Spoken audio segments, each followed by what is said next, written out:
at this time. Welcome, everybody. Thank you. Okay, all right. So, David, Thank you. all right. All right. Thank you, Karen, for the introduction. And thank you, Wendy, for everything. Thank you both for all of the work that has gone into being able to do this. It's amazing how much work it is to meditate. Welcome to all of you. As you know, there is an essential oil and herbal component to our meditation practice today. So if you have anything, you might want to just have it close by, a little tea to sip on while we are doing some practices, some fragrance to complement some of the chakras that we'll be studying. And so thank you to the almost 1,400 of you who registered, and it looks like we're getting close to 200 now in our gathering. All right. So we are taking a little time for some meditation. And this is time for ourselves. This is time for us to turn our attention inward. And this is a very important process. It's important because our mind is very closely entwined with our sense organs. And our sense organs are very closely entwined with the outer world. And the outer world is a container that holds billions of minds. And those minds are in all kinds of different conditions.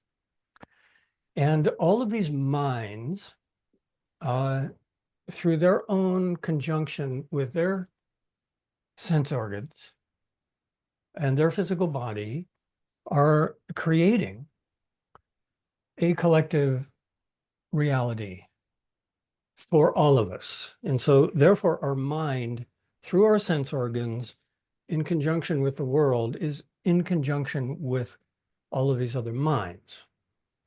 And this can be a real challenge for our mental health when our collective consciousness is having a lot of challenges. So this is why we would like to take a little time and turn the mind away from the world and turn it inward.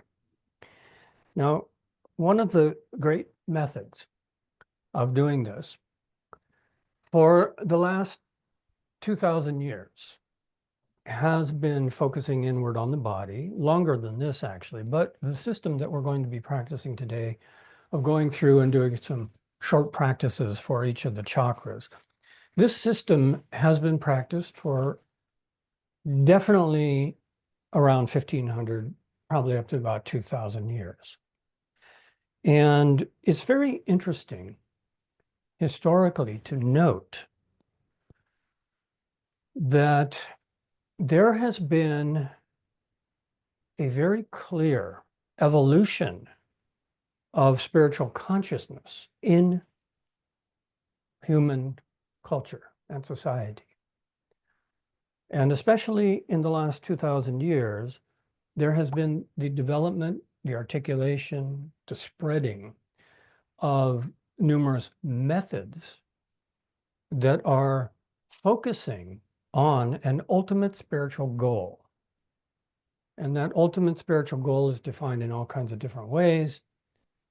Typically, we start with the word enlightenment, but then as we explore it, we find that it means all kinds of different things: illumination, self-realization, moksha, emancipation, many, many things. But this is actually relatively new in human history, is the articulation and development of an ultimate spiritual goal, which is about transcendence of the world and reaching an ultimate state beyond all suffering. Now, what I find particularly intriguing about this development is that this parallels almost precisely, it does parallel closely the increased complexity of society. And so what we see then is in the last 2,000 years, that societies have become increasingly hierarchical, patriarchal, full of all kinds of conditions that didn't exist before. In the long, long history of tens of thousands of years before that, there were none of these social structures. And I think it says a lot that the evolution of society, as it got more and more complicated, has been followed by this evolution in this desire to get away from it. And this is not only articulated in a system like the chakras, where the goal is ultimate transcendence of the world, but it's also deeply embedded into the philosophy of the spiritual lineages. And the spiritual lineages have embraced and encouraged, to a very high degree, retreat from the world. And this is basically escape from this conjunction of our mind through our senses with the minds of the rest of the world. So what we are doing then is that we are actually following a very ancient tradition of taking time to turn away from the world and to come inside and to spend time with ourselves. And this is the foundation for good mental health. Because when we return to ourselves, then it helps us to make a little separation from all the things that are out there that disturb our mental health. And it's important to acknowledge that, okay, there's really serious medical issues of mental illness. But this practice session is really dedicated more to all of us who are troubled by what we see in the world.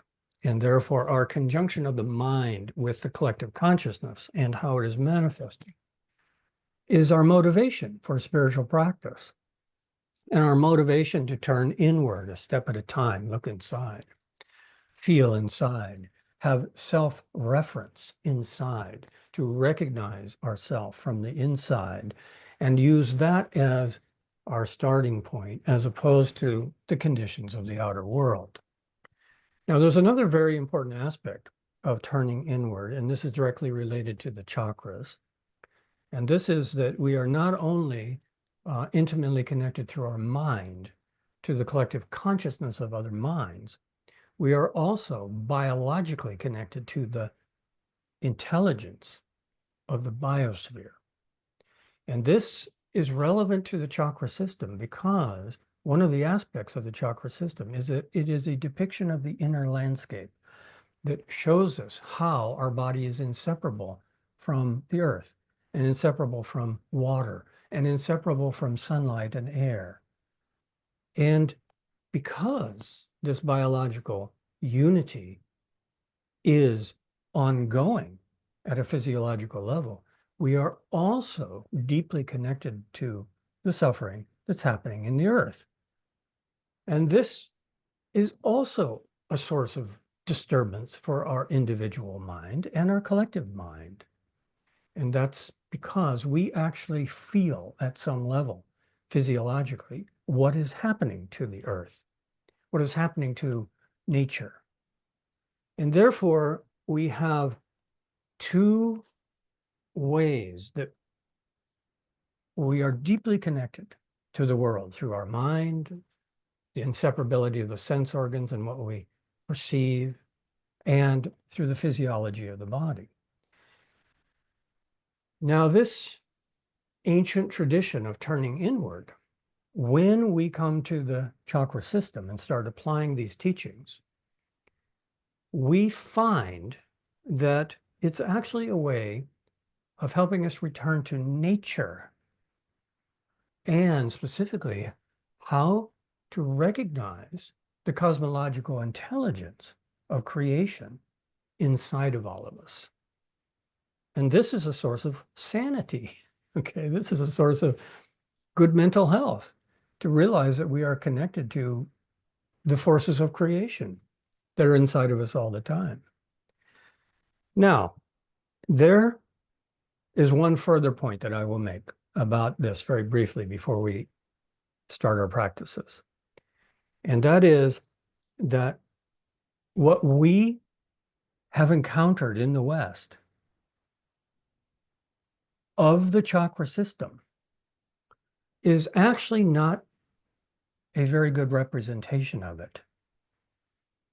And the reason that I say that is because the deeper teachings have only recently begun to be translated. And what we have built our understanding of the chakras on is actually a very early Western attempt to explain what those people thought chakras were.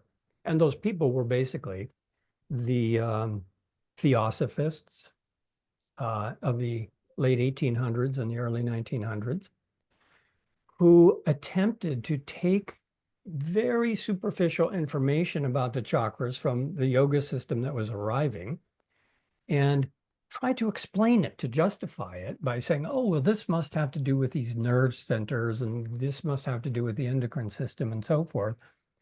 And from that, we have one system of chakras, which we could call the contemporary system of biopsychology. But that is not what the historical root texts or teachings or practices are really about.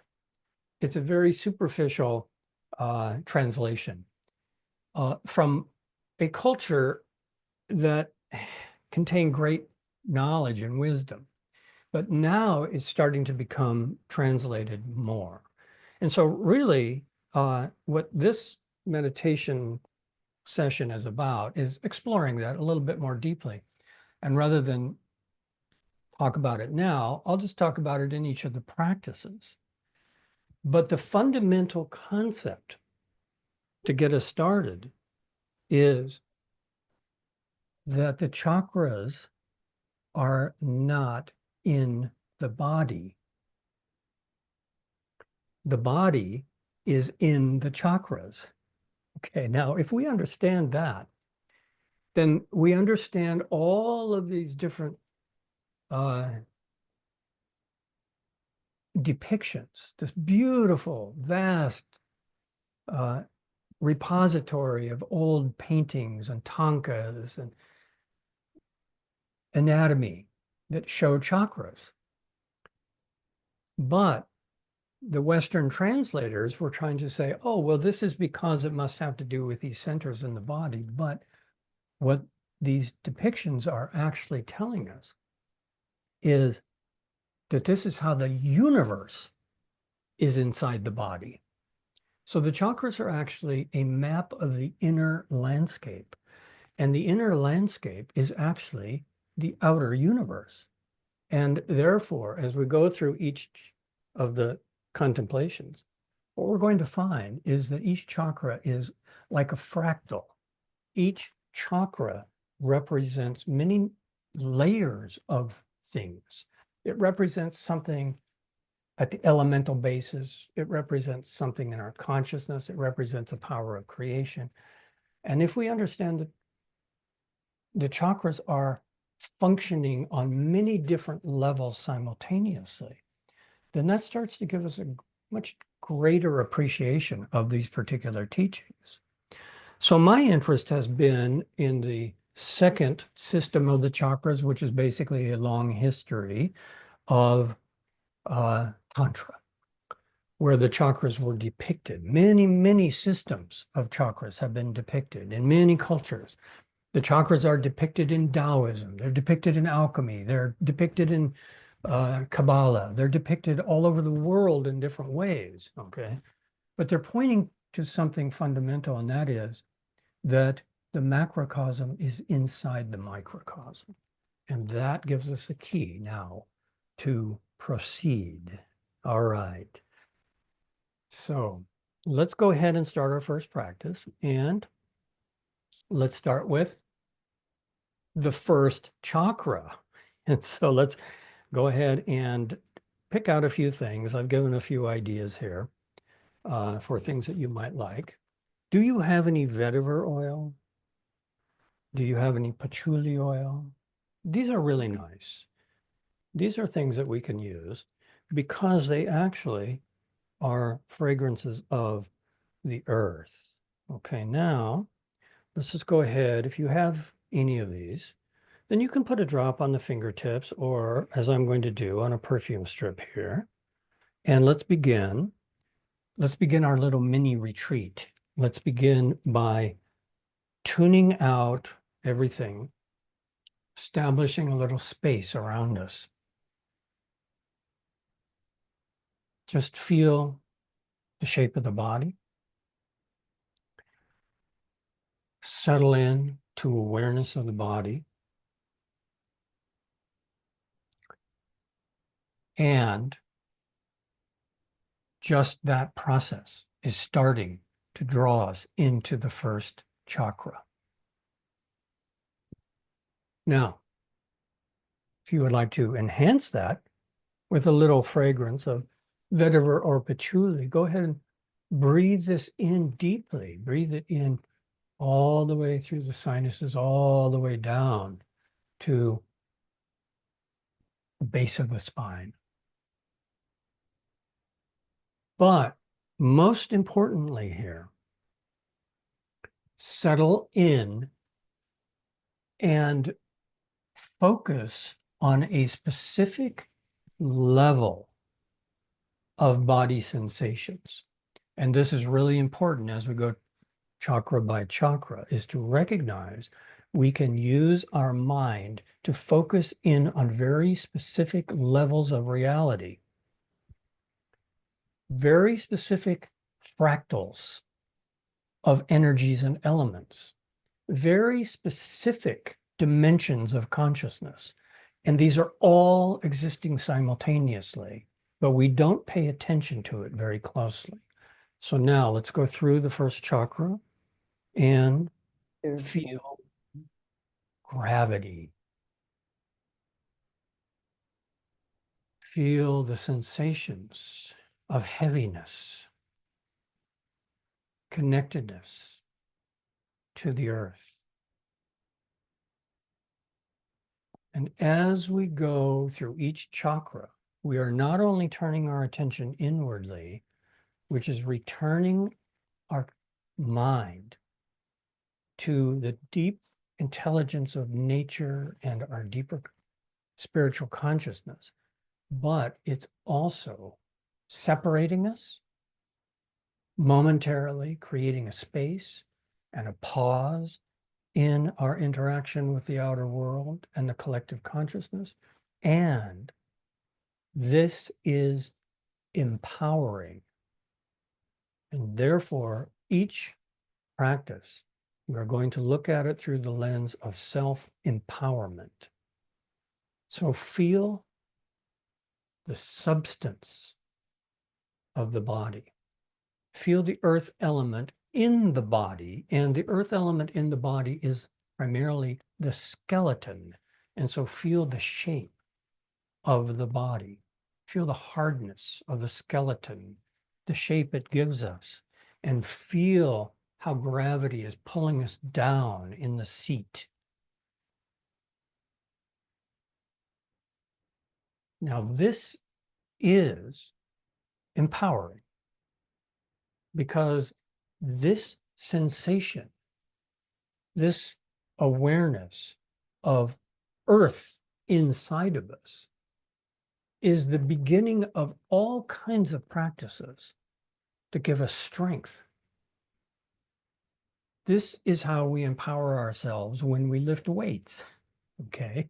When we develop the musculoskeletal system, we are strengthening solidity. We are strengthening the force of solidity and gravity, groundedness and centeredness. This is 50% of the first chakra. So feel this aspect of the first chakra. And in some teachings, it is said that the first chakra is actually connected to the center of the earth. And this is gravity. So feel gravity pulling us down. Now, it's not just physical gravity and the substance heaviness of the body, however. This is also the force that magnetized and pulled our mind into incarnation. And therefore, the first chakra is also a form of gravity that holds the mind in the body. So become aware of that.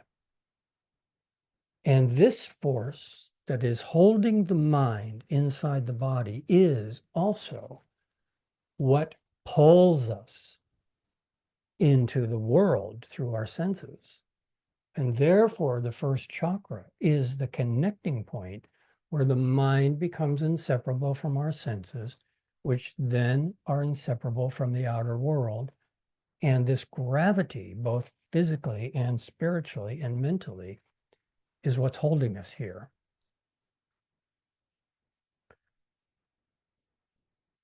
Now, this is empowering just to understand this. And to cultivate it and pay attention to it makes us physically stronger, especially if we integrate this with something like Qigong or yoga, where we become more aware of the groundedness of the body. But now we can integrate that awareness that the groundedness of the body is also holding the mind in matter. And that's 50% of the first chakra.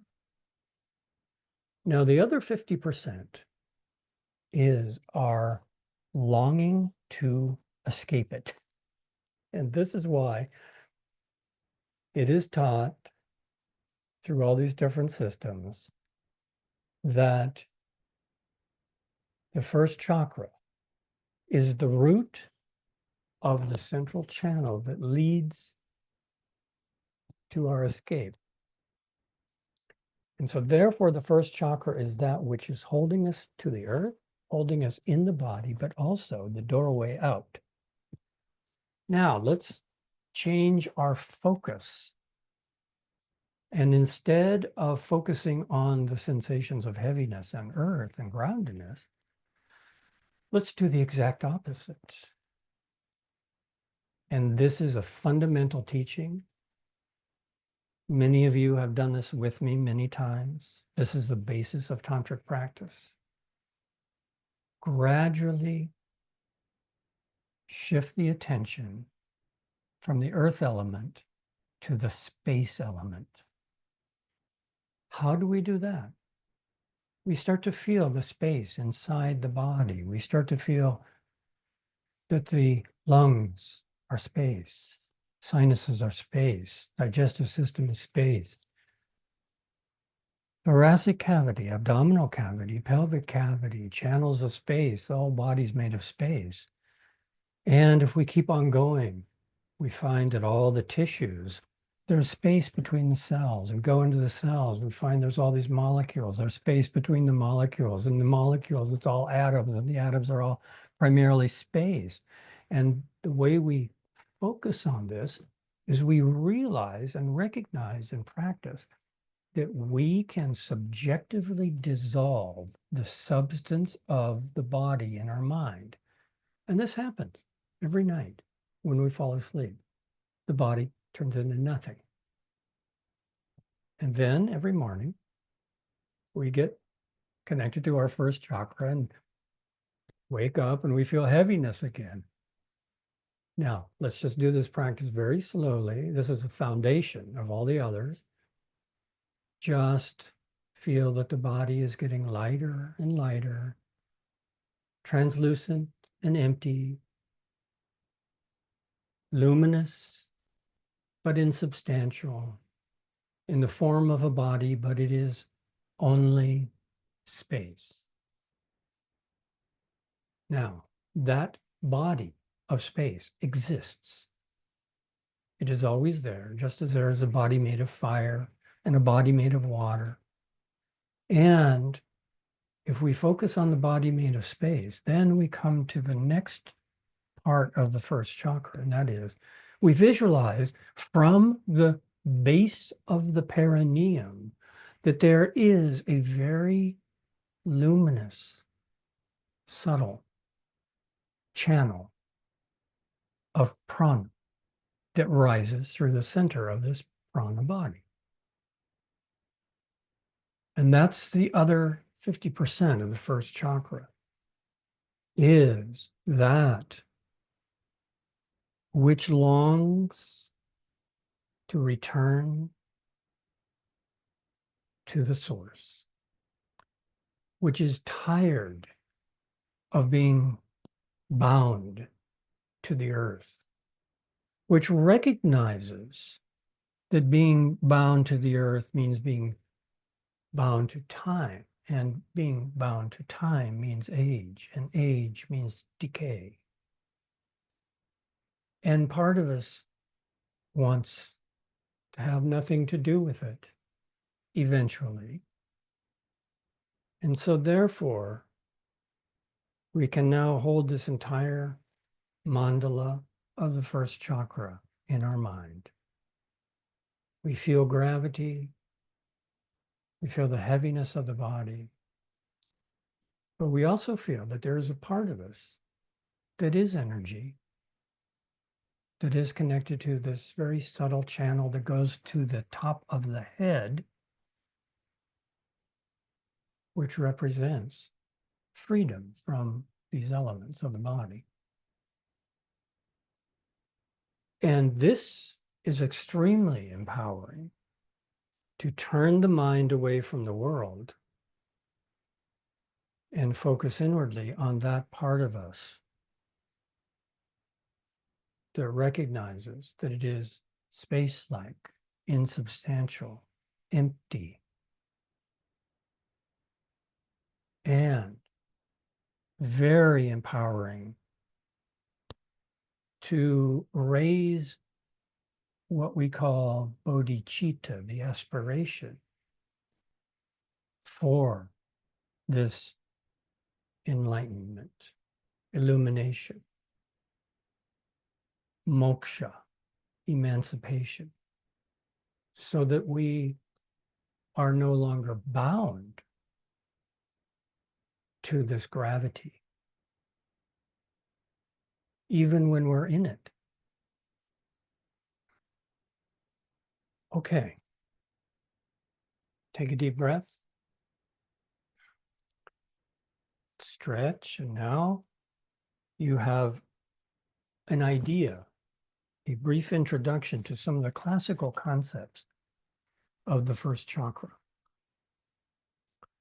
and how we can contact it. Now, the first chakra is associated with the earth element, and the earth element is associated with the heaviness. And this is where we start to see all these links with Ayurvedic medicine and the gunas, the qualities, the elements of nature are depicted. But this is also where we see this concept of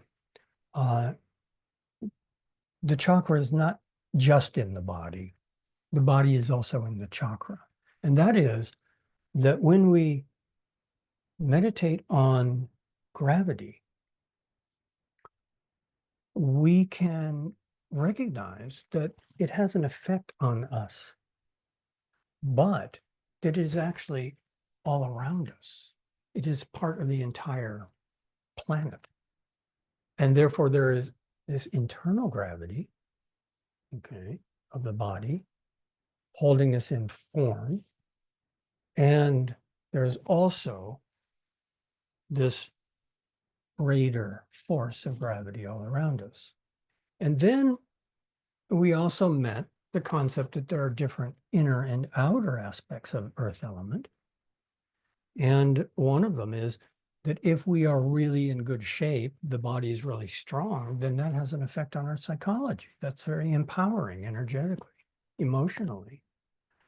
And there's also a spiritual dimension to this. And this is very interesting about some of the classical teachings about Kundalini.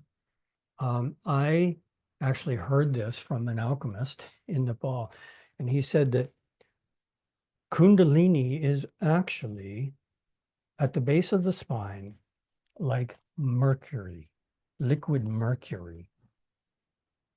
That's how heavy it is. And that's how hard it is for our consciousness to escape. Okay, we're pulled down by this gravity, and that's a spiritual gravity that is holding us here.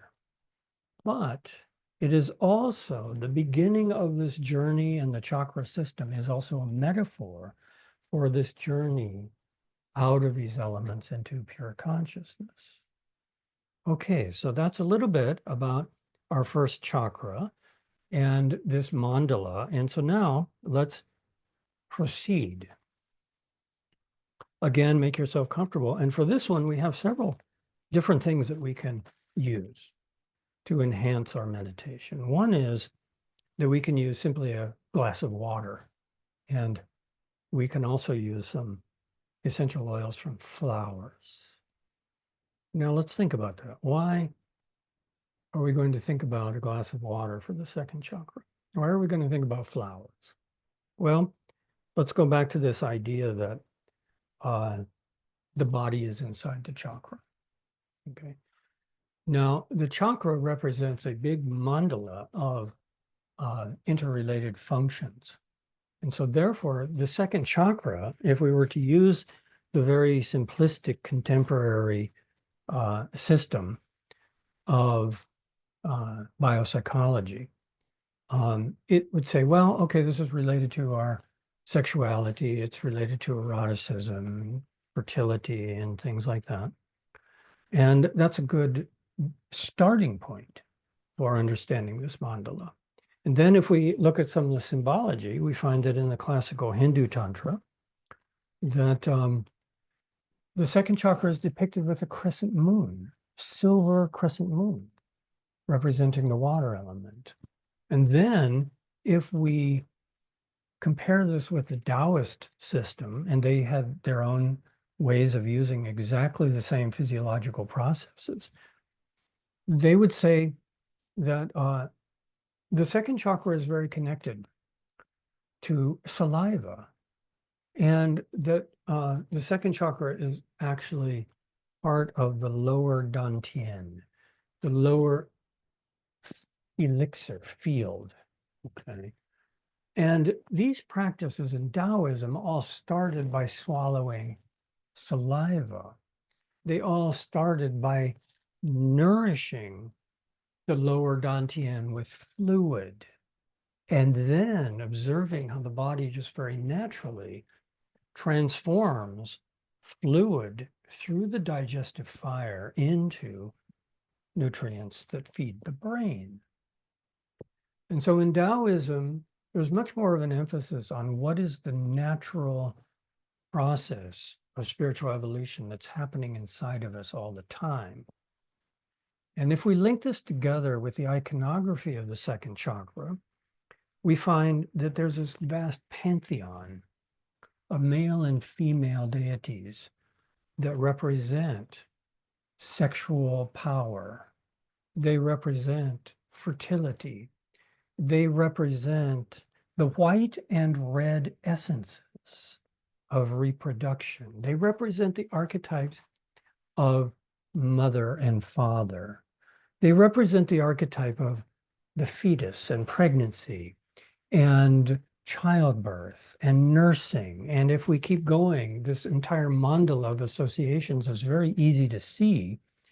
We start to see that the mother goddess is there in all of her forms, and the mother goddess in all of her forms is intimately connected in every culture to this vast pantheon of fertility goddesses and deities of water and the ocean and rain and springs and streams. And it's all about water, and water is all about fertility, and water is all about fecundity, and water is all about abundance, and water is all about nourishing the plants and the greenery and the food and the bees and the honey and the flowers, and it goes on and on.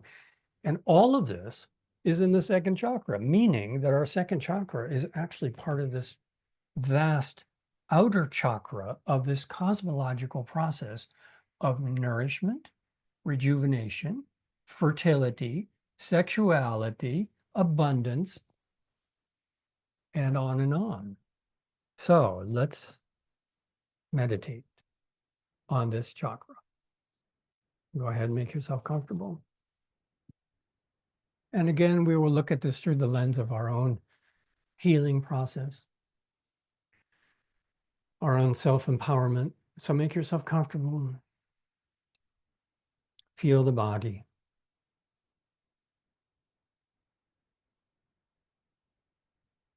And now we will use our attention in a very special way, again,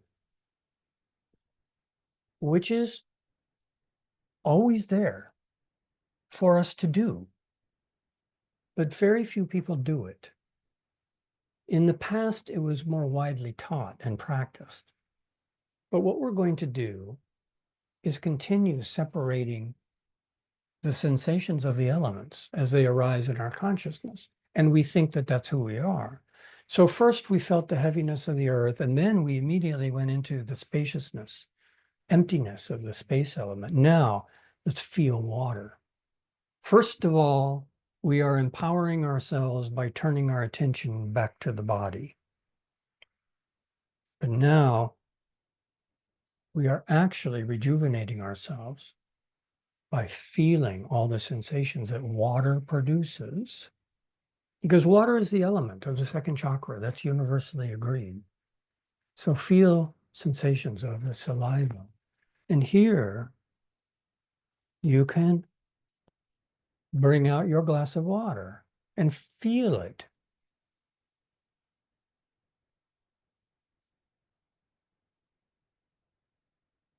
Feel the sensations of the water. Feel the sensations of moisture on the skin. Feel the sensations of moisture in the eyes. Feel the sensations of moisture in the mouth, the saliva going through the digestive system. Feel the sensations of water in the bladder. Feel the sensations of water in the joints, the fluidity. Feel how the whole body is a bag of water. This is how we contact the second chakra, through awareness of the water element. And we contact the water element through awareness of the sensations that it is producing.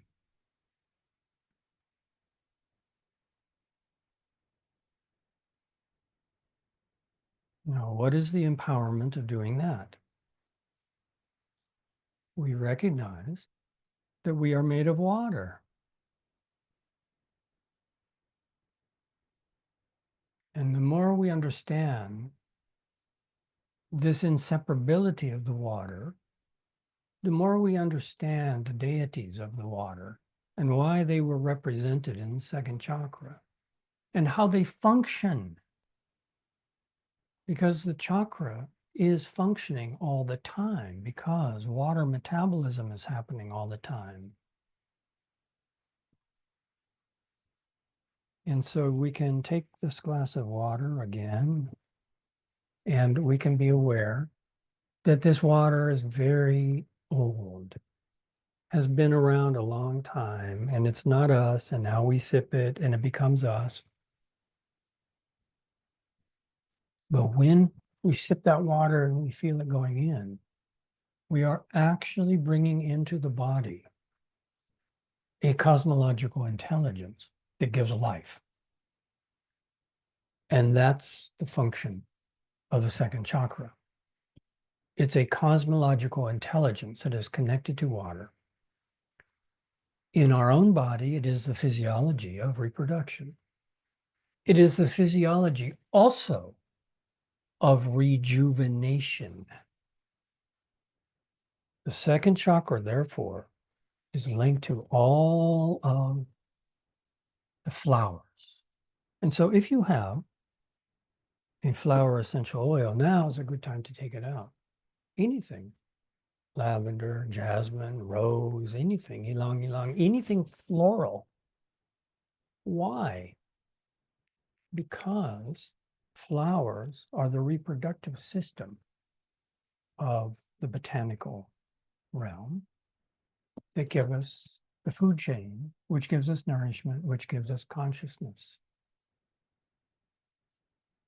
And so the flowers are one symbolic representation of the second chakra. The flower oils, perfumes, are generally associated with sensuality, eros,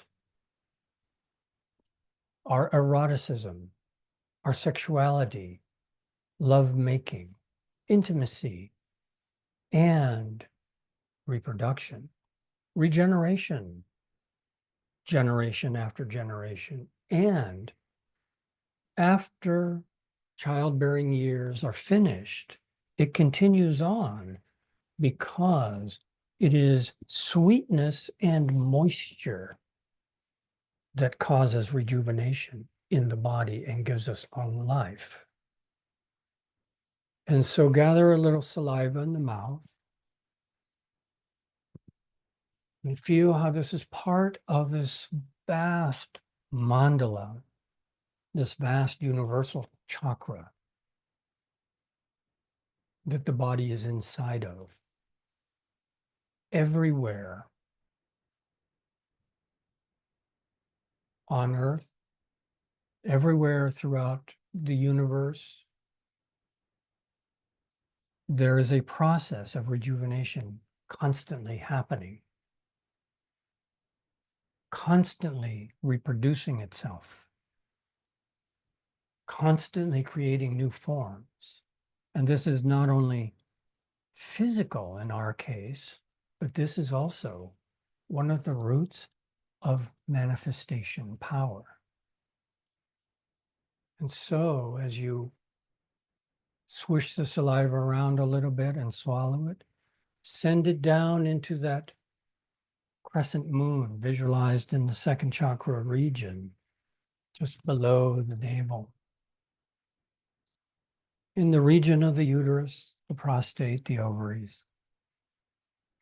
And feel how that water element, even if we are beyond childbearing years, we're done with all of that. That is the basis of creativity and manifestation that continues on in different ways.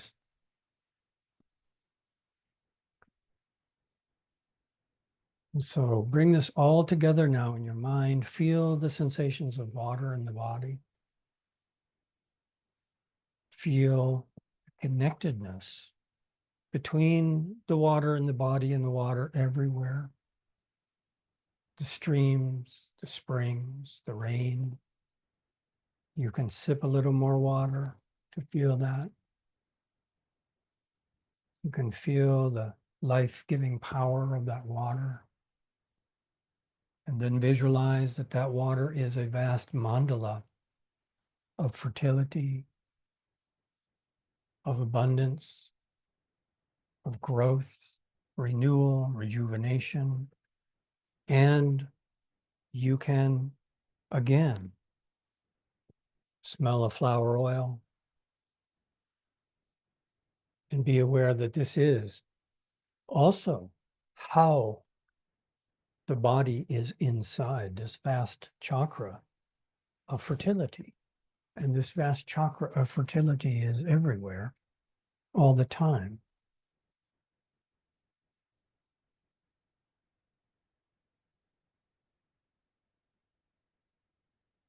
Okay. Take a deep breath and stretch.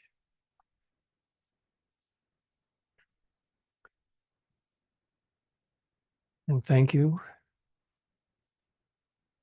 for making it through the second chakra. And so now we're going to proceed. And I think at this point, it should be clear that really the main thing to understand about these practices is, again, number one, we are turning our attention away from the collective consciousness. We are withdrawing the mind. And this process of withdrawing the mind has, for the last 2,000 years, been strongly encouraged in the spiritual traditions. And it's okay. It's very beneficial. It's actually the foundation of good mental health when we are able to be alone and comfortable and to not need distraction or entertainment or news. And if we practice meditation on a regular basis, we find that it becomes more balanced, that our relationship between the mind moving in and out becomes more clear, and that we can begin to understand the boundaries more clearly, and we can self-regulate more easily how much information we take in. Or if it is imposed upon us, we recognize the importance of caring for ourselves at the mental health level and the importance of meditation practice in the midst of whatever stress we have to deal with. And we recognize that there's a process of metabolism that we have to go through whenever we're confronted with disturbing information. And mental health issues start because we don't have the tools to process it. But in meditation, even if all we're doing is bringing our attention back to the body over and over again, that focus increases the prana of the mind and body and stabilizes the prana of the mind and the body. And that is empowering to just keep coming back to the body over and over. But then as we go into each of the elements, we find that there's all of these different things we will discover. And these are only the most basic keys to your own practices that I'm sharing, because what you can do now is if you just meditate on the water element of the body, you'll start to notice you can enter into a state of non-dual awareness where you can feel how the body contains water, and the water comes in, moves around, and goes back out. And then you can start to feel that we're part of this vast mandala of water, and it's in the plants, and it's in the fertility. And as we return to that cosmological process over and over again, we are returning to the source of our well-being. And it's important to remember one thing here that was mentioned by Carl Jung, who articulated this thought very nicely, and it's a good place to put it. He gave us terms like archetype, collective consciousness. And he discovered that cultures everywhere share the same fundamental archetypes. And these archetypes are underlying everything in our subconscious, and they represent the powers of nature. And so the sun is depicted in all cultures. Water is depicted in all cultures. And all of these deities are depicted in all cultures, and they represent the powers of nature that are inside of us, and they represented the powers of those intelligences that are in our psyche. And what Dr. Jung concluded was that the human psyche grew out of nature. He articulated that very clearly, and this is not a discovery. This is something that many cultures have known in different ways. But he articulated it for the Western medical community. And he said that our mental health is inseparable from the health of the earth. Well, we know that more and more. And so when we turn inward and we connect with these elements, we are connecting with these powers of nature that represent the cosmological intelligence that we came from. And this is healing and empowering for us to remember and to return to, as opposed to just more news about things that go completely against our sanity and reason. All right, let's do another practice. Make yourself comfortable. And for this, we would like to have something warming, because now we come to the third chakra, which is the mandala of fire, solar energy, gastric fire, Agni, digestive fire, the power of transformation on all levels, sunlight, which is stellar energy, which is the power of creation, which is depicted in the third chakra as all the deities of fire. And so you would like to have maybe a little piece of ginger, or maybe something unique, maybe a little aromatic tea. I have something really nice here. I gathered this yesterday, actually, out in the forest. It's a local aromatic here in the Big Sur coast.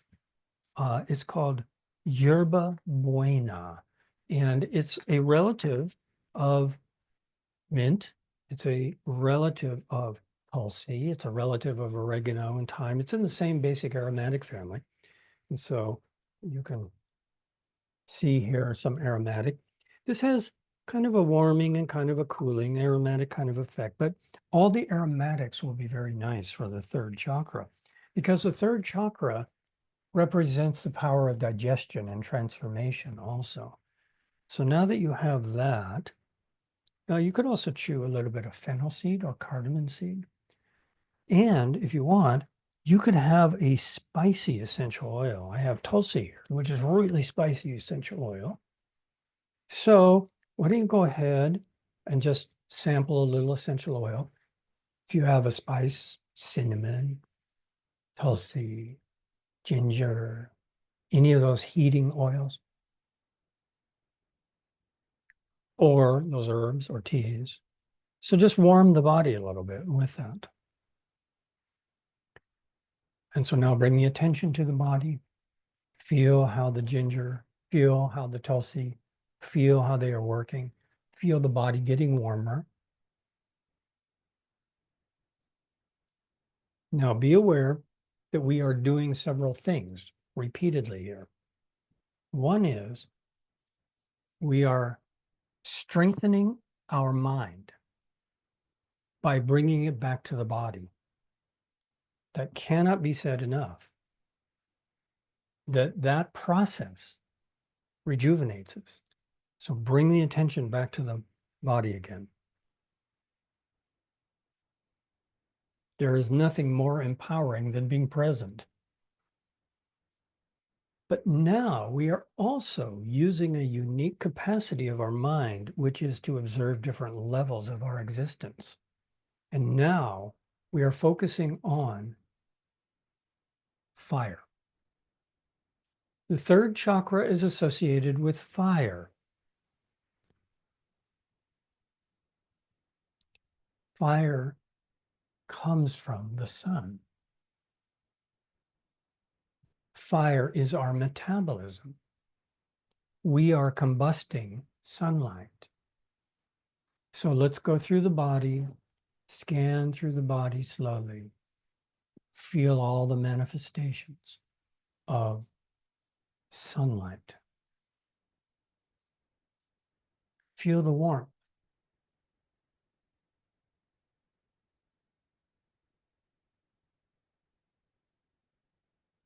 Feel how metabolism, 98.6 degrees or so, is actually combusting in the cells from the nutrients that we fed it, combined with oxygen, which is burning it, which came from photosynthesis in the plants. The heat of the body is sunlight. Feel that. The heat of the body is solar energy combusting. Feel that. And feel that as it combusts, that it creates an aura. Because warmth is radiating from the body all the time. So feel how the body is radiating heat.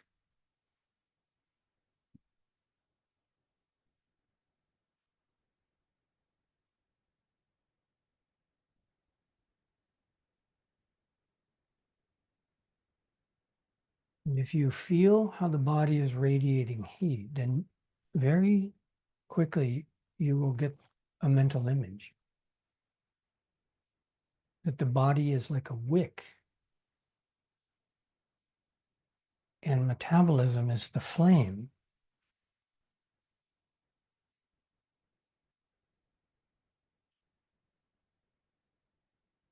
And the wick contains the fluid that is being combusted.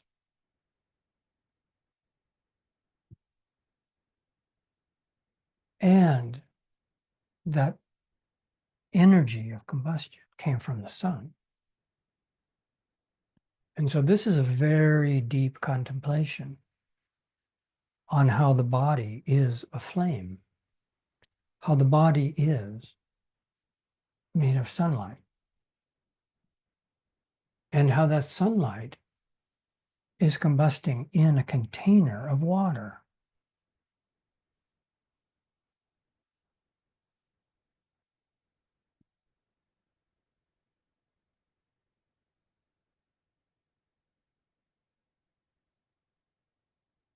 Now, if you would like to expand your visualization here, focus on the region of the navel mentally. Bring the attention now to a very specific point. Between the navel and the kidneys and the center of the body specifically,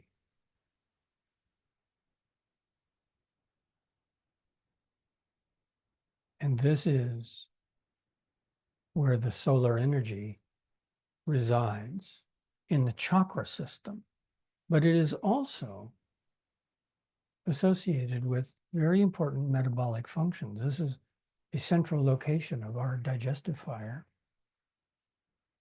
It's also a central location of our adrenal fire. And so what we can visualize then is very simple. We just visualize a chakra made of radiant sunlight. And there's multiple forms of this. But the essence of it is sunlight. And now, if you would like,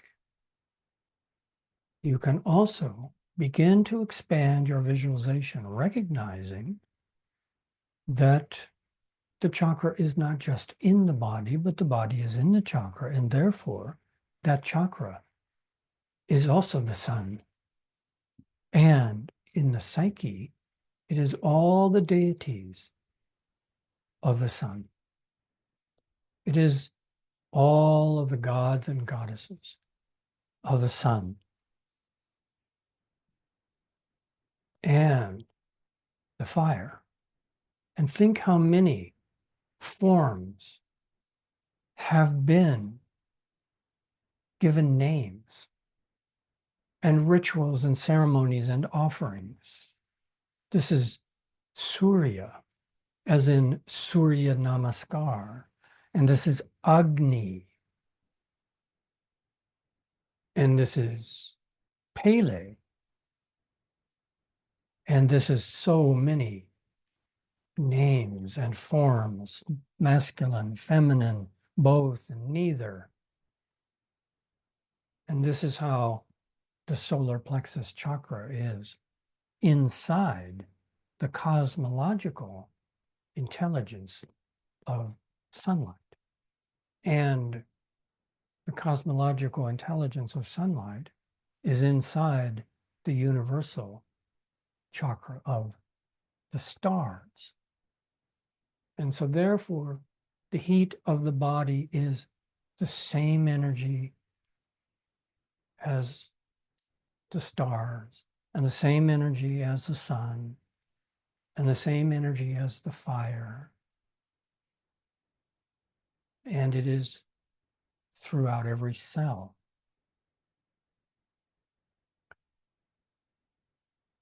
And this is empowering to bring our attention back, because sunlight is power.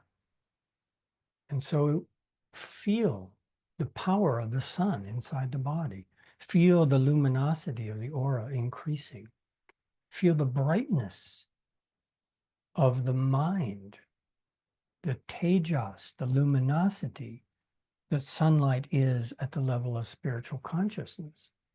This is also a dimension of the third chakra.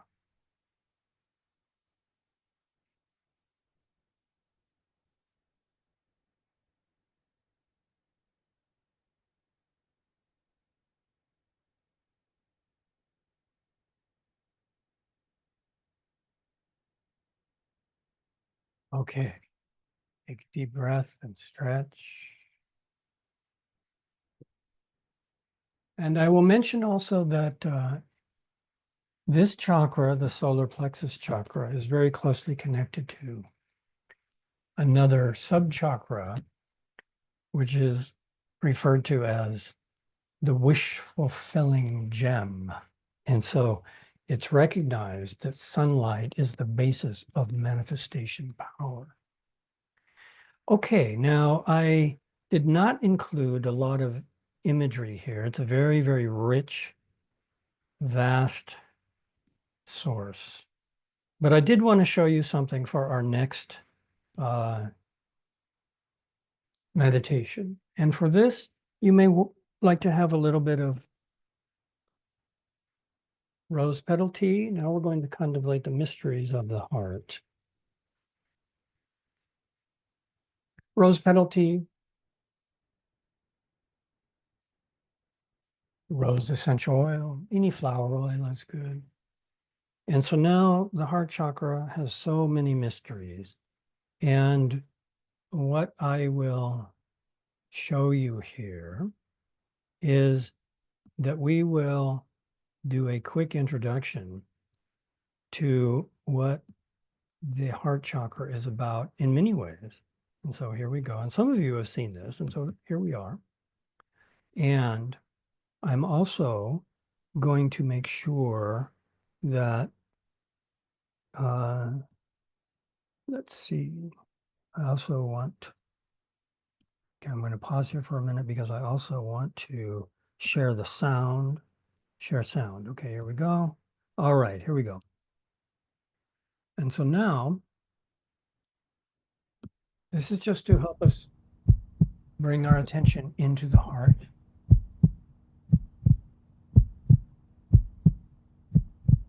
But notice that there's a spark of electricity that crosses the heart muscle before each pulsation.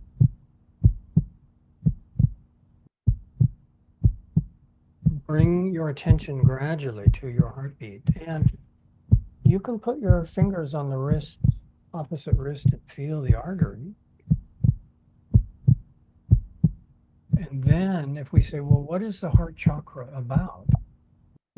Then we can also add this, and we can see that flowers are opening and closing. And this represents a circadian rhythm, a biorhythm. And so the heart connects us to this biorhythm of opening and closing, pulsating.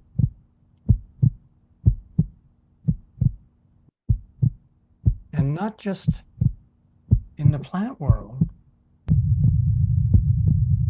but now you can hear a low resonance.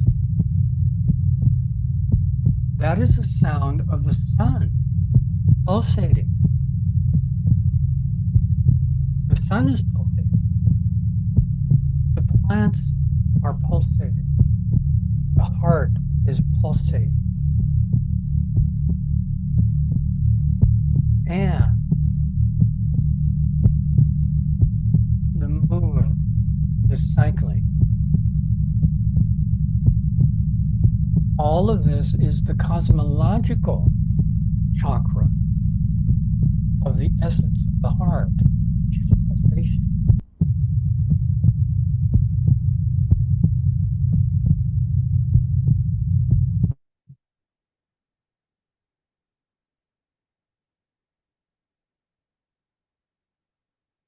But now comes the question, what is causing the pulsation? And this is a very empowering practice to listen to our own heartbeat. Many of you know this. Just put one thumb on the opposite wrist, feel the pulsation. Go in, listen.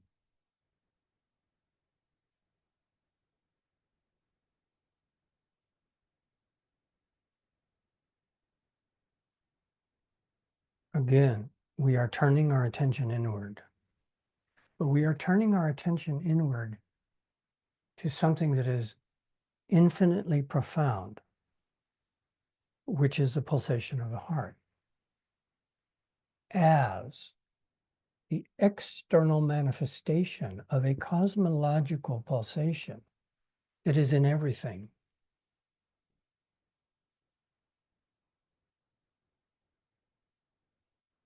And this is why the heart chakra is associated with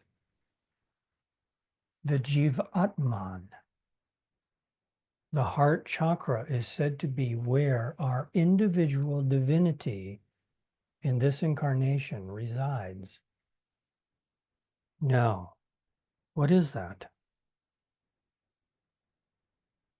We can learn about it by listening. We can learn about it by putting our attention there. We can talk to it. We can listen to it. We can interact with it. And from this aspect of the heart chakra, we enter into many profound practices. But again, this is only one very small teaching about the heart. And I wanted to just give this to you as an example of, again, how the chakra is not just in the body, but the body is in this chakra. And this is how we can connect with it. Okay, take a deep breath and stretch.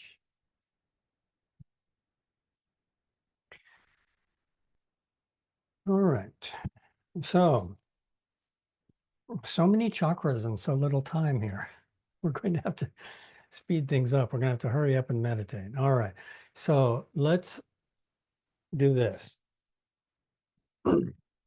Let's continue at a natural pace.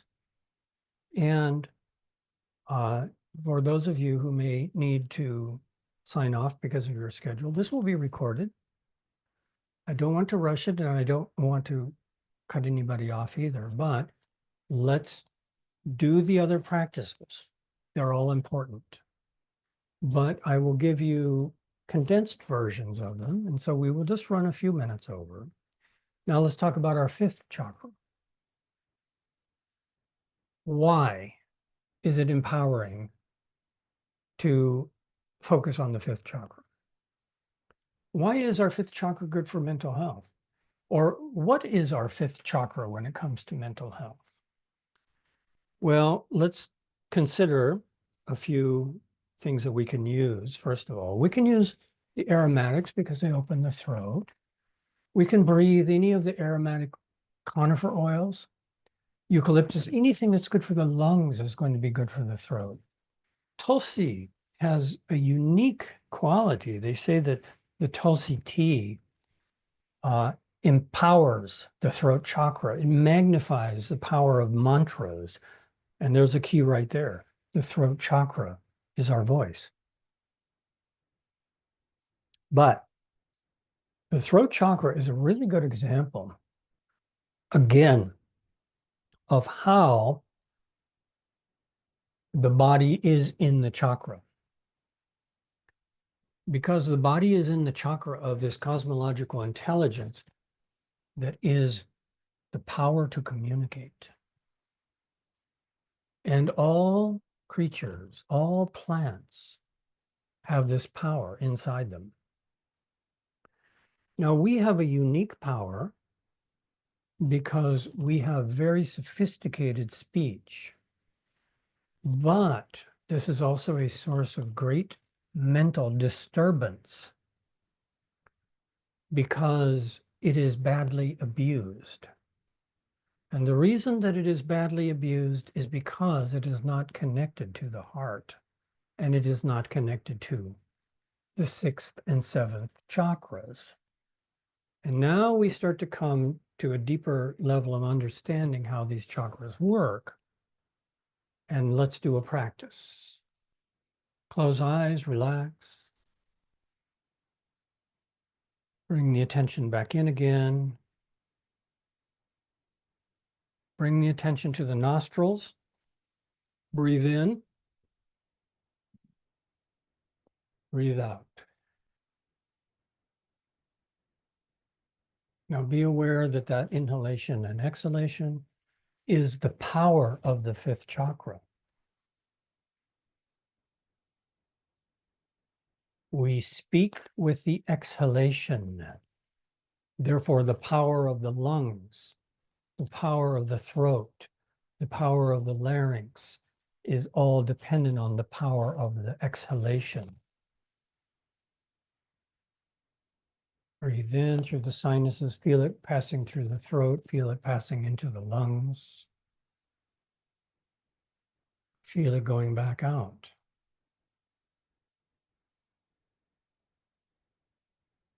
But now, feel it also connecting to the tongue. And specifically, feel the tongue connected to the heart. And this is a deeper teaching about the fifth chakra that comes from Chinese medicine, which says the tongue is the flower and the heart is the root. And what they mean is when the heart is clear, when the Shen, the spirit of the heart, is clear, when the mind is clear, when the spiritual qualities of the mind that are in the heart are clear, the speech reflects that.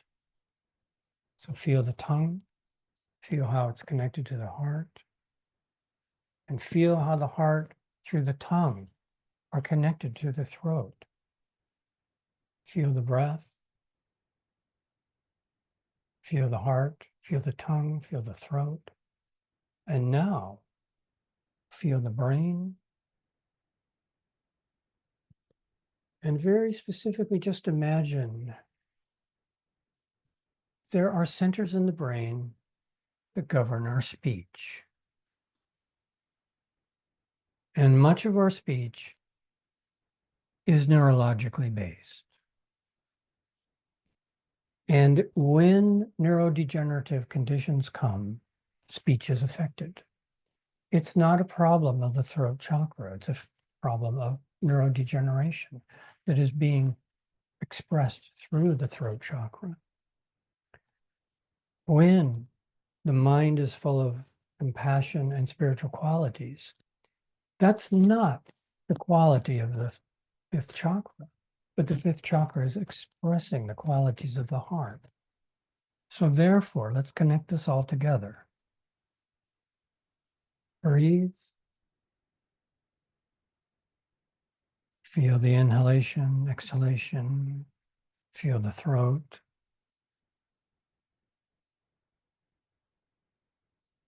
Feel the tongue, which gives us the ability to articulate words. And feel how the tongue is connected to the spiritual heart, which is our mind. And when the mind is clear, the speech is clear. And feel the brain. And just imagine the centers of the brain that govern our speech, and now feel it all as one system.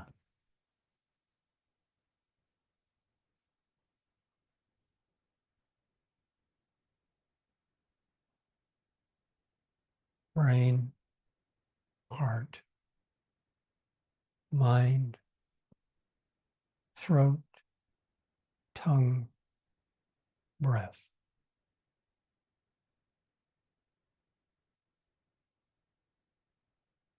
And now let's be aware that every time we say something, we use this entire system. That's our throat chakra. And that throat chakra is inside everything in the universe because everything is communicating. But ours is especially developed, and we have unique responsibilities to use it well because it can cause great harm or great good.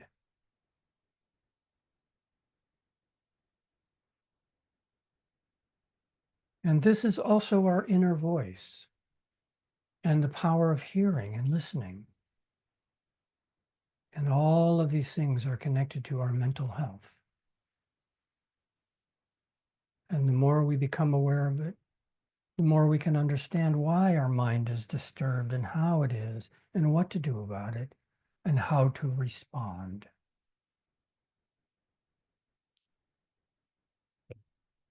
Again, take a deep breath and stretch.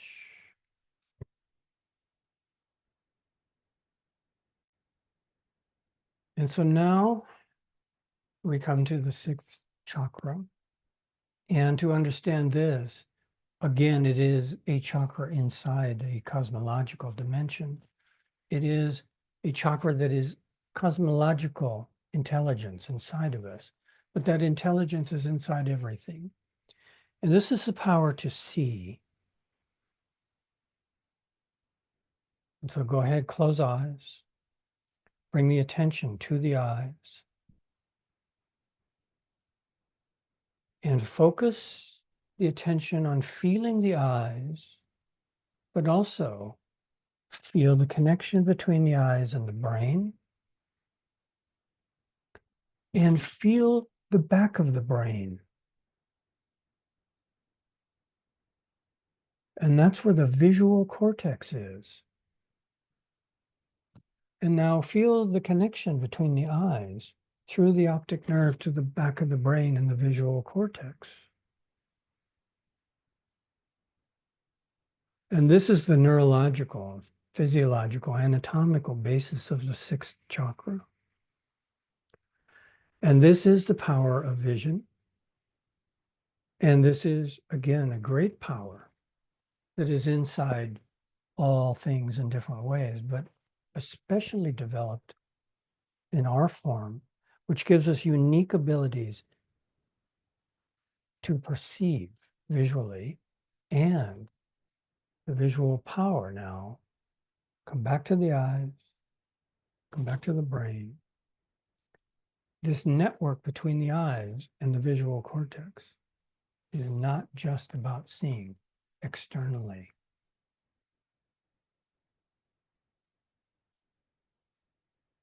It is also about seeing internally.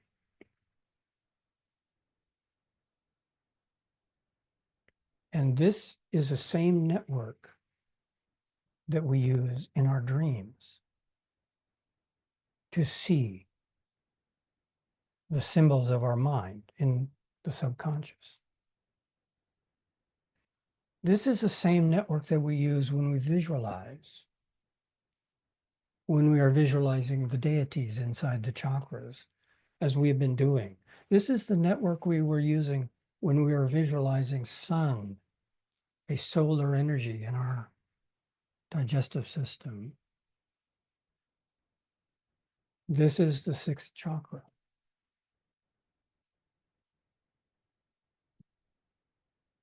So feel this system.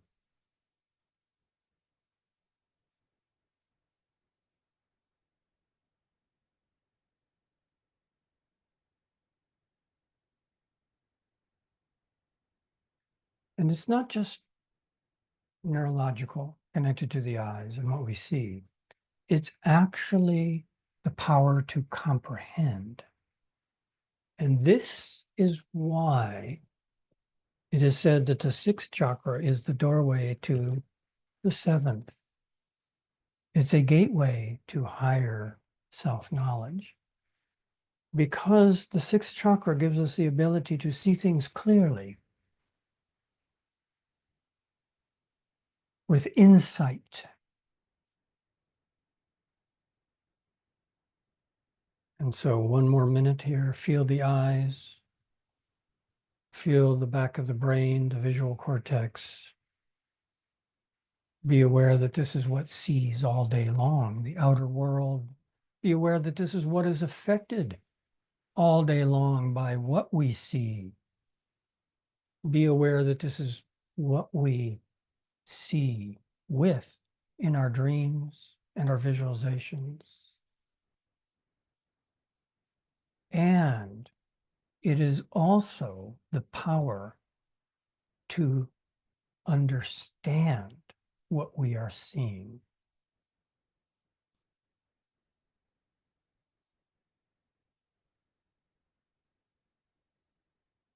Okay, take a deep breath. Stretch. And we have one more. And this deserves our time and attention because this is the chakra that gives us the greatest empowerment. Now, obviously, all of these chakras give us empowerment and help us with our mental health in different ways. So the sixth chakra helps us with our mental health because it gives us discriminating intelligence. It helps us to understand the nature of the world. And the ultimate empowerment is enlightenment. And the ultimate release of all suffering is this spiritual goal that has been articulated in all times in these ancient lineages. And now we come to, well, what is this? And this is the most complicated to understand because it is very, very connected to things that we generally cannot do anymore. We hear of these lofty spiritual goals of samadhi and the accomplishments of the yogis. And I can barely sit here for an hour. And I meditate regularly. And these accomplishments are very rare now, to be able to actually go into these deeper trance states. But there are many forms of samadhi, and that is what the seventh chakra is about. The seventh chakra is actually pointing to the withdrawal of consciousness, the untangling of consciousness from the earth in the first chakra and from fertility, sexuality, reproduction in the second, and metabolism in the third, and even the pulsation of the universe in the fourth, and our expression in the fifth, all the way through insight into a state of self-recognition. And so now, to conclude our final practice, all I can tell you about this is what I understand, because I am not carrying any tantric lineage. I am not practicing Kundalini yoga that stretches back 2,000 years. I am not doing things like Wim Hof, who was sitting on a glacier in his shorts, doing fire breathing. I have not accomplished those things. And yet, I have a seventh chakra, as we all do, and I have the capacity to turn my attention to it, as we all do. And if we simply pay attention to it, then our attention automatically withdraws a step at a time from the elements of the body. And so for this, I find that some essential oils are very nice. For example, sandalwood is really nice. And Palo Santo is very nice. And frankincense is very nice. All of these sacred scents. So you may want to inhale one of those right now, because these are things that are associated with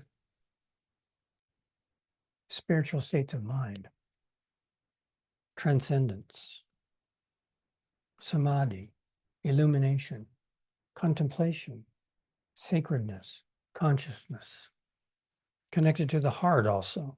These are all very good for the heart. And you may want to have a little bit of a tincture, like one of the reishi mushrooms, for example. This is one that's really nice. Or lion's mane. That one is really nice. Something that supports the brain. And the medicinal mushrooms in Chinese medicine have always been associated with meditation and longevity of the brain. And so I just added a little bit to this. So we can feed the brain a little bit with fragrance and with herbs. And now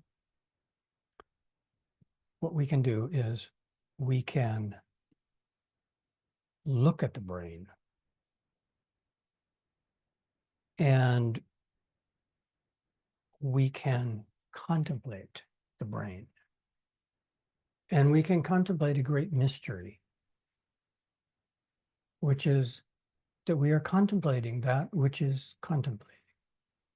And that's the nature of samadhi, is that we are merging back into where our consciousness comes from. We are re-identifying with our own consciousness as opposed to the elements of the body. And so that's why it is said that the seventh chakra is the aperture to Brahma, or that is the opening to our Buddha nature, or it is where we return to the Tao. Okay. And so now let's look at our brain.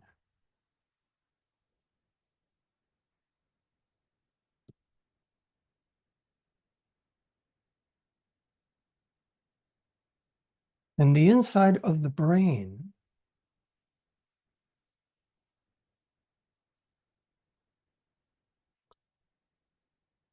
is a vast universe of galaxies.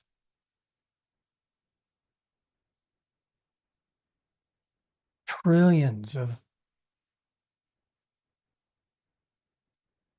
connections between neurons, synaptic connections.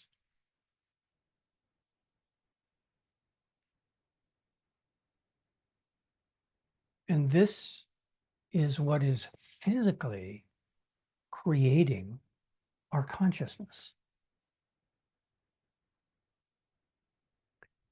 And so take a look at that and get a sense about it in your visualization. Now you are using the sixth chakra, the eyes and the connection to the visual cortex, to actually look inside the brain. And now just go ahead, close eyes, and do that without the video. Look inside what the Taoists call the cranial palace, where the celestial deities reside. And it is very much like a universe full of galaxies. Now, that universe full of galaxies that we are looking at is taking care of us all the time. Quadrillions of things all the time are happening in the body. And that mass of cells is regulating it all. And we don't have to even think about it. That's how intelligent it is. And that was created by the universe. And that grew inside our brain. And that is also part of the earth. And we have that. It's always functioning unless it gets disturbed or degenerates. But now we have the great good fortune to actually be able to look inside using our sixth chakra, the power of visualization. Look inside the cranial palace and see this vast space of galaxies of neurons.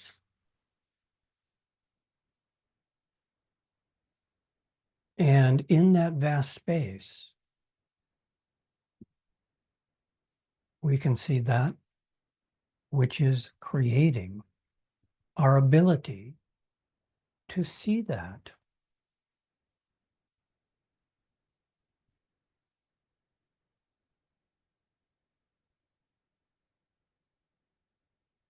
And this, as I understand it, is the function of the seventh chakra. It is the ability of consciousness to perceive itself.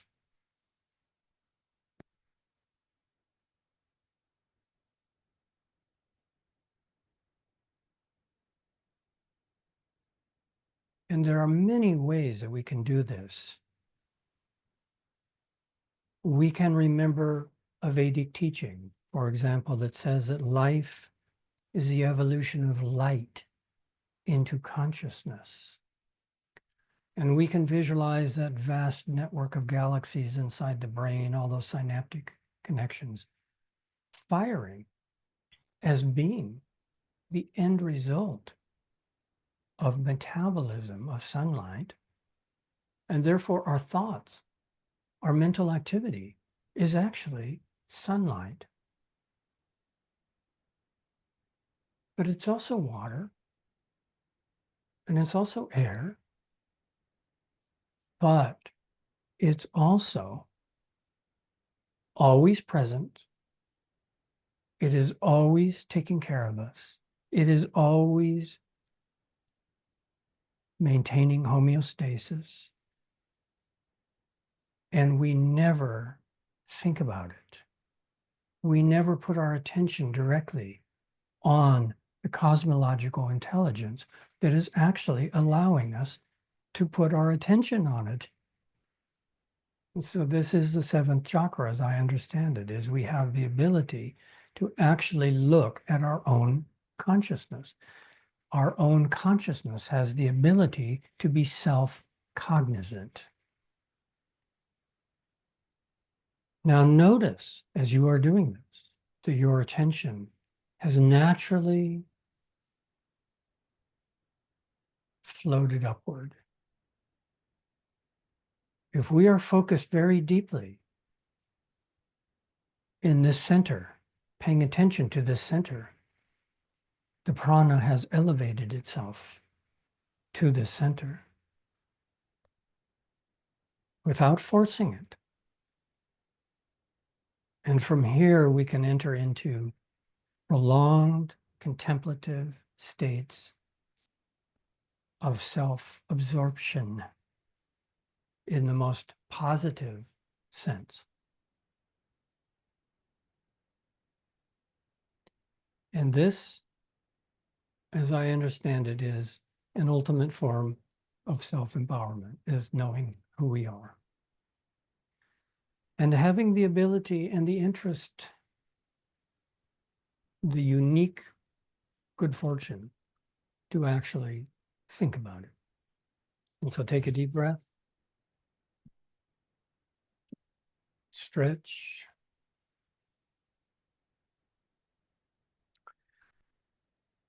And thank you for staying over time. And we will continue. But this concludes our practice part. And very quickly to sum up, the most important thing is that we are withdrawing a little bit from the world. And it's okay to do that. I know that some people have some doubts. It's hard. Think how many people need to have a television on, okay? Think how difficult it is for people to take time to be alone. It's okay to do it. And it's good for our mental health. And if you begin meditating and you are sitting quietly, it is totally normal and natural to be restless and bored and want distraction. But now, be aware that when the mind wants that connection to the outer senses, that's a process of how we get connected. And this is how we get social media, is that everybody wants to connect their minds all together. And okay, but is that good for our mental health? If we can balance it, knowing ourselves. And recognize also that this is gravity pulling us back into this existence. And recognize that maybe we need a little time to dissolve the substance of the body in our mind and enter into the space element and feel spaciousness and recognize that we're not just earth element and we're not just water, we're not just sunlight, but we are also consciousness. And therefore we go sequentially.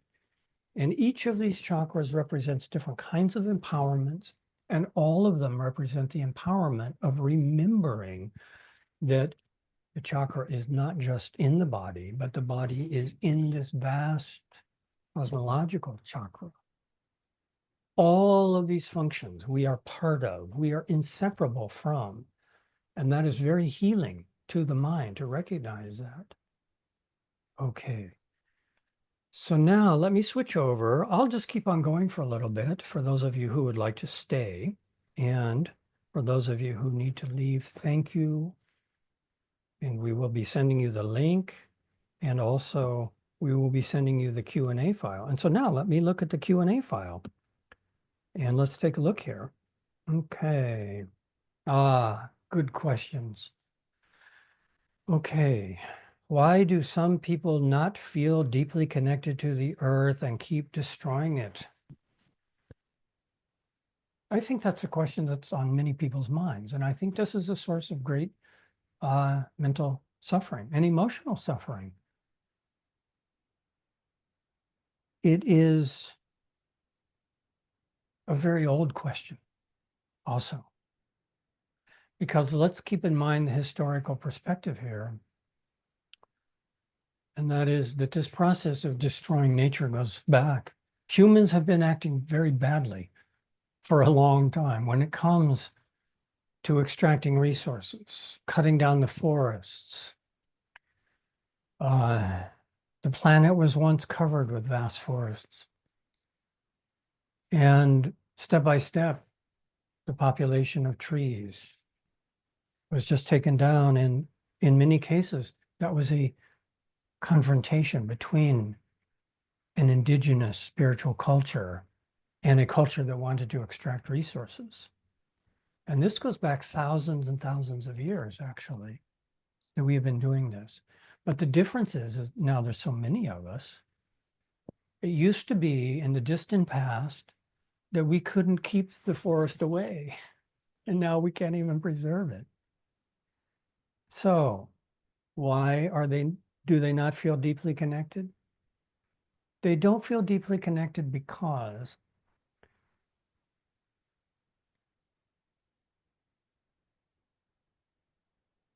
their mind is not paying attention to it. Because if we start to pay attention, then we start to feel the connectedness. You see, attention is our presence.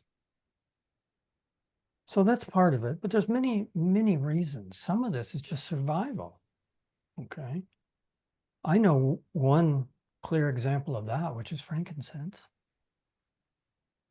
In areas where frankincense grows, there's a lot of war, conflict, poverty, and people plunder the trees first for the resin, for some income, and then later just for firewood.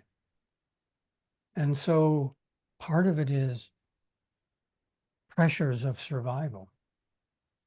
Part of it is just overexploitation, you see. But in the past, it made less difference when there were less people, but now it's critical. And that's why we need that consciousness of biological unity. We need to be conscious of how we are connected. But what we need to also consider here, since we're talking about mental health, is how does this affect us? And Carl Jung said it. He said, as we destroy the earth, we destroy the roots of our own mind. He said, we destroy where the human psyche came from because it came out of the earth. The archetypes of the human mind came from trees, it came from soil, it came from water. Those were the things that were our ancestors originally. Those were our relatives originally. Our mind grew out of those things. And as we destroy those things, Dr. Jung said, we destroy our own collective mind. And what he was afraid of, which he articulated, he said, my fear is that humanity will go insane as we destroy nature. And so that's what we are seeing. And there's a link that the more insane we become, the more we destroy it, and vice versa. And this is a major thing we are facing that is disturbing our mental health. And we see this especially now with global warming. And instead of cooling things down, we just keep ramping it up. Okay. And why? Well, obviously, there are some minds that are very disconnected. And those minds are influencing things, and we are seeing it. And this is why I wanted to frame this as practices of self-empowerment, because many of the mental disturbances that are happening now are because we feel powerless. We feel powerless to turn these trends around that are threatening our own existence. It looks like, these crazy people have just decided that it's okay to destroy the earth. That's a fundamental issue, a human existential threat. And that's disturbing us. And so how do we deal with it? The only way I know is that we go back and we look at what has been said for a long time. And that is that we can find inside ourselves a deeper wisdom and an ultimate state of knowledge and illumination. And from that can emanate the responses that are best to every situation. And so meditation is only one form of self-empowerment, and it doesn't work for everyone either. There is political empowerment, financial empowerment, many forms of empowerment. But this little practice session, this 2-hour mini retreat that we have been in, this is simply to remember that we have this profound intelligence inside of us. And the more we go back to it, the more it starts to affect us.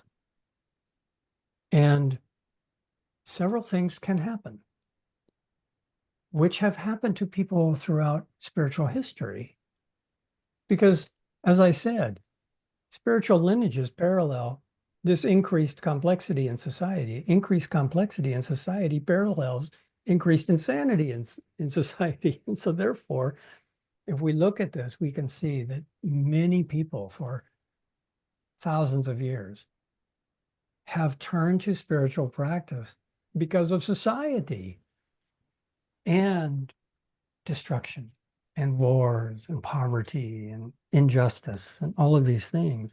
And what we can see is that individuals have achieved great compassion in response. And that's something we can do and have done to some degree. Individuals have achieved great inner peace about it all, and we can do that and have to some degree. And individuals have achieved great insight and wisdom about what it is and why, and we can do that and have to some degree.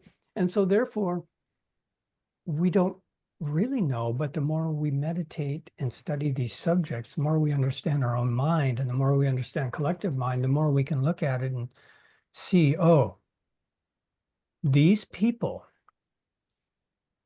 have these kinds of karmas that are disturbing their minds in these ways. And some of it goes all the way from the highest levels of power and money and deliberate greed and destruction, all the way down to the lowest levels of poverty and survival needs.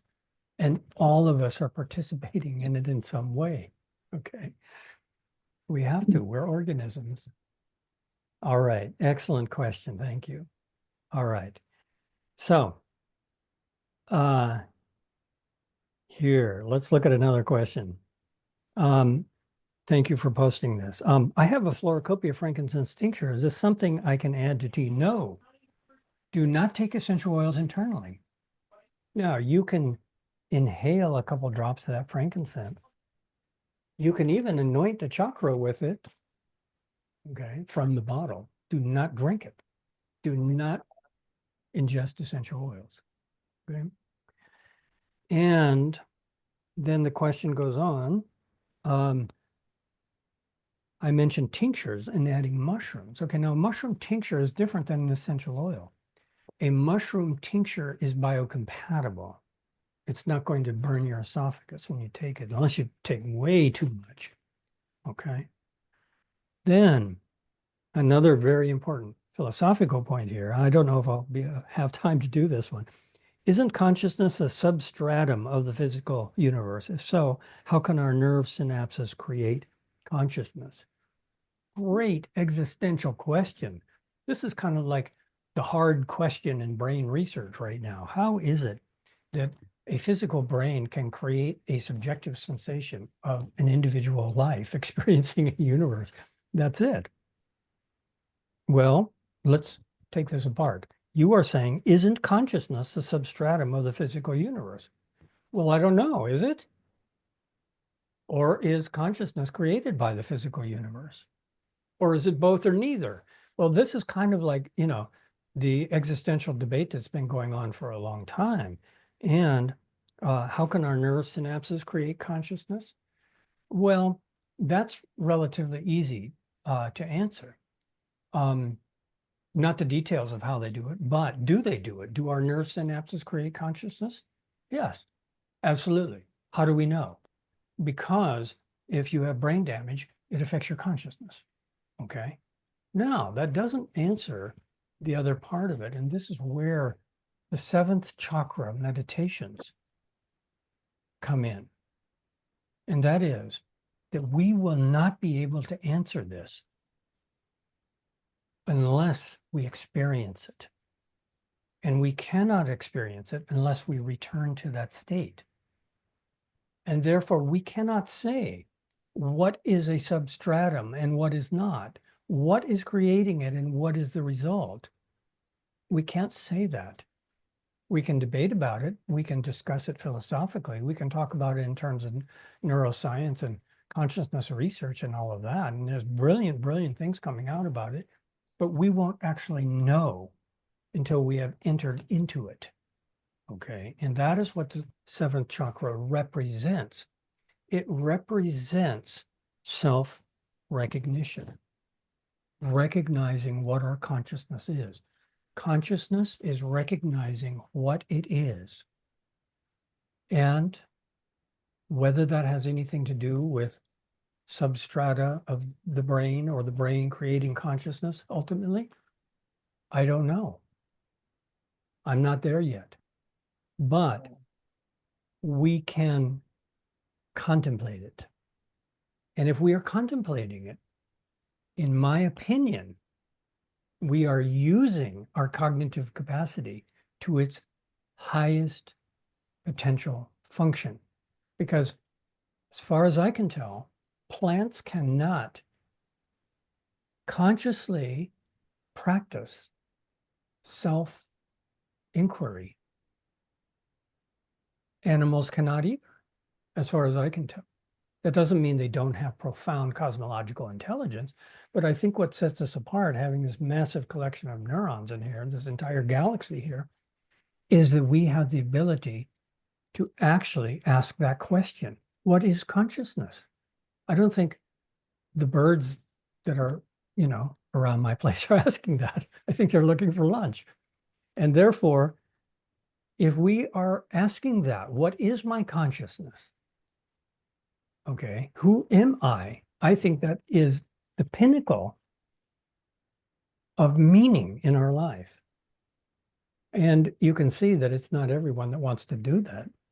That would be a beautiful way for collective consciousness to transform, is that if suddenly the vast majority of humans decided that they were more interested in who they were spiritually than in, the vast majority of things we're doing.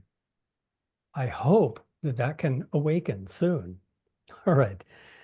All right. So exactly because of this contemplation on how to bring the value of nature back to people, I did study Ayurveda. Wonderful. Thank you for this comment.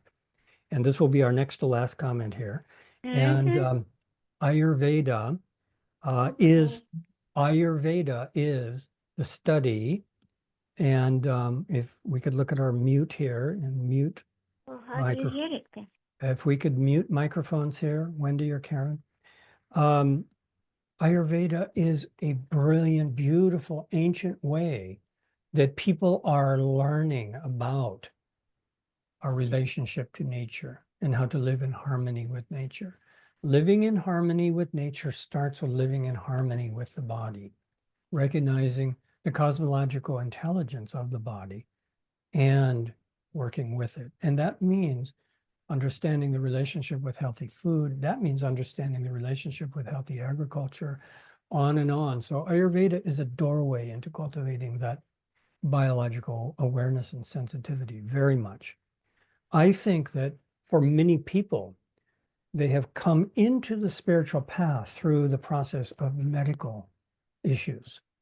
And natural medicine has guided them a step at a time when they have found that the pharmaceuticals were not enough and they began lifestyle changes. Those lifestyle changes began to sensitize them more to our relationship with nature. And so Ayurveda is a system that will do that. And it is a system that articulates this beautiful sensitivity and intimacy with nature. So wonderful. I always said, if nature is destroyed, especially the forest, our sanity, our godly connection, our heavenly sanctuary is pulled away under our feet. Yes, that's what Dr. Jung said also. All right. And so now there is one last comment, and then we are at 2 hours. Thank you for your patience, those of you who have stayed here. And those of you who have stayed on for the entire recording. From your teachings tonight, the takeaway for me is that the macrocosm is in the microcosm and vice versa. I would ask you, if there is no separation, where does the inside end? Where does the outside begin? Does this mean I am my own universe? There is neither inside nor outside. Whatever appears to be outside of me and comes to me as perception is actually me. The physical universe I experience right now is me. Am I making sense? Yes, you are making sense. You are making the same sense that Rumi articulated and that the Greek philosophers articulated and that mystics of all traditions have articulated in different ways. But let's also be aware that there are levels of realization. And levels of realization come and go. And there are levels of realization that are really intellectual. And there are levels of deep accomplishment and levels of real insight and levels of profound transformative experience. And so we should not stop at a recognition, but we should actually deepen it and deepen it and deepen it until we really, really know it. And then we find that it is gradually transforming us. And the separation of self and other and the inside and the outside is there for a reason. And it is not the problem. Okay. And this is a misunderstanding of many of the teachings from the East. The ego is bad. Okay. And we have to overcome it and all of these kind of things. We have to understand this at a deeper level, or these teachings that are fundamentally right can also be very destructive. And a lot of people have been hurt by teachings that don't address these issues in a way that they can really work with. And especially when it's included in some kind of abusive routine or abusive relationship with a teacher. It's just like, no, you don't want to try to destroy your ego through all of these intense practices and fasting and, you know, verbal abuse and all that. That's not healthy. So the reason there is an inside and outside is something to explore. Why is there an inside and outside? Because really, if we look at it, it doesn't exist. Elementally, if we look at any of those meditations we did, like water, it's not in me, it's not me. Now it is. There's no separation. Same with breath, same with sunlight, same with food. Biologically, there is no separation. It is simply the biosphere passing through the inside of this container momentarily, okay? At that level, it's absolutely true. But then why do we feel a sense of self? Why do we feel a sense of separation? And more importantly, what's the function of the immune system? Okay. Function of the immune system at the cellular level is to protect us so that we have a sense of self. And that sense of self is also one of the great cosmological powers.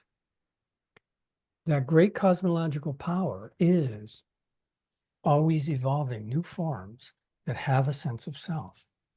For what purpose? I think if we meditate deeply on the nature of our own consciousness, so that we are actually using our brain for a profoundly meaningful process of inquiring, who am I?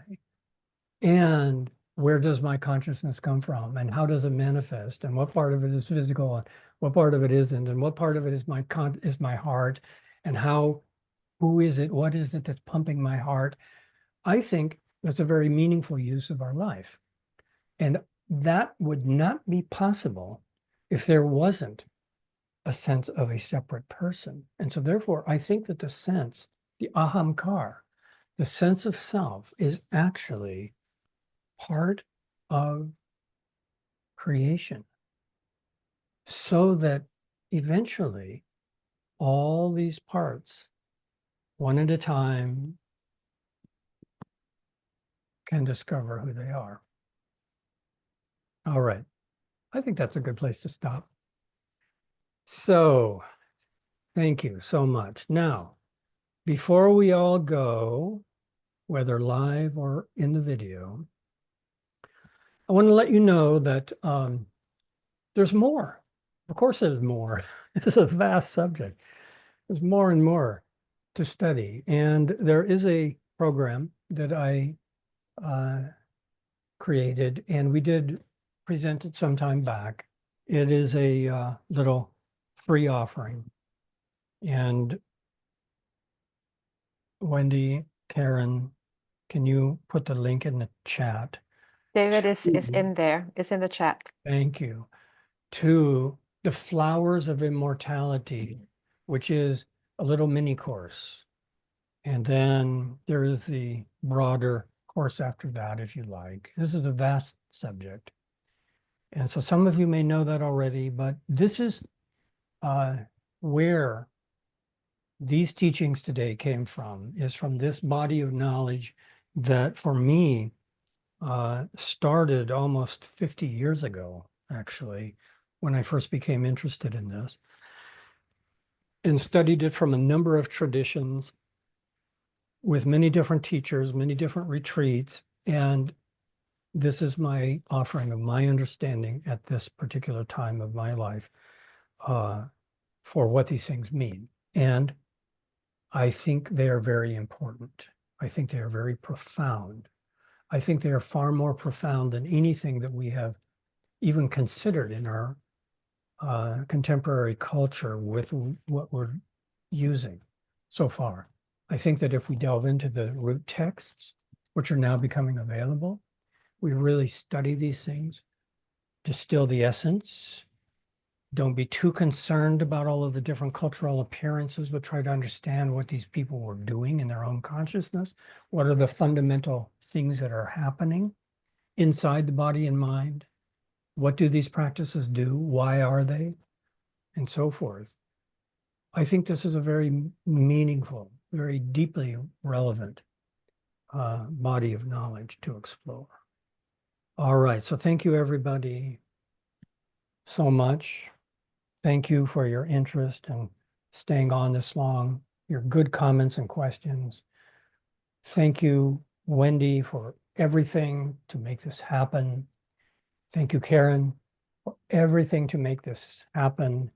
And finally, I'll just say, stay tuned because there's going to be more.